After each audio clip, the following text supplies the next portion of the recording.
Well, good afternoon, everyone.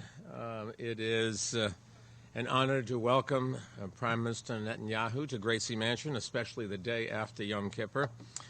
As all of you, I'm sure, know, there has always been a special bond between our city and Israel.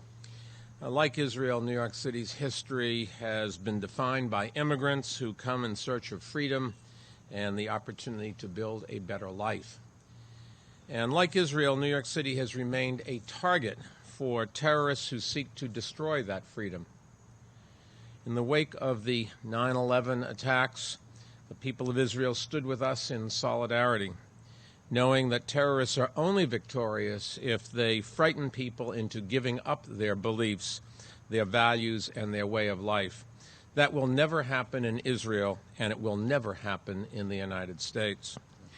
I thought President Obama gave an excellent speech in the UN, and he was absolutely right to say that Iran must not be allowed to obtain nuclear weapons.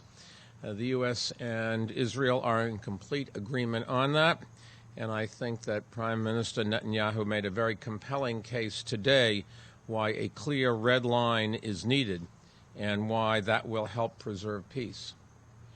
And I'm sure that the U.S. and Israel can work out a common policy in the interests of both nations and in the interests of peace. The fact is, the most painful and tragic lesson of the 20th century was that regimes based on racial superiority and religious hatred can't be trusted to keep their word to the international community. When we say never again, we must mean it. And that requires us to draw certain lines before we reach the point of no return so that we don't wake up one day and realize that it is too late.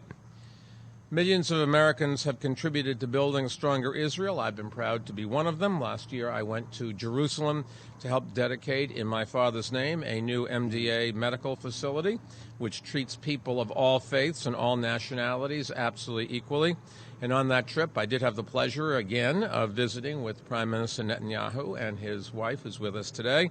And I'm honored to have the chance to host both of them here again at Gracie Mansion. Mr. Prime Minister, would you like to say a few words? Thank you. Thank you, Michael. You are indeed a champion of New York City, of the United States.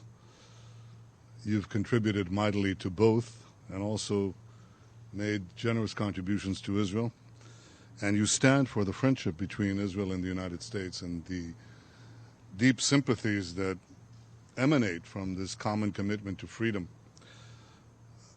I think that we are at auspicious times, and it's important to be clear and unambiguous about our determination to prevent Iran from getting nuclear weapons. That could be a pivot of history. It shouldn't happen, and it can be stopped if we're clear and resolved about the red lines that Iran must not pass. I've often found myself saying things that ultimately are accepted and are seen as necessary.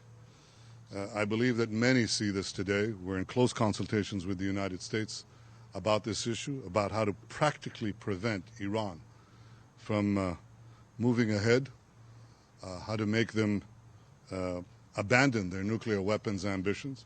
I believe it's achievable, and we'll continue to work towards that goal.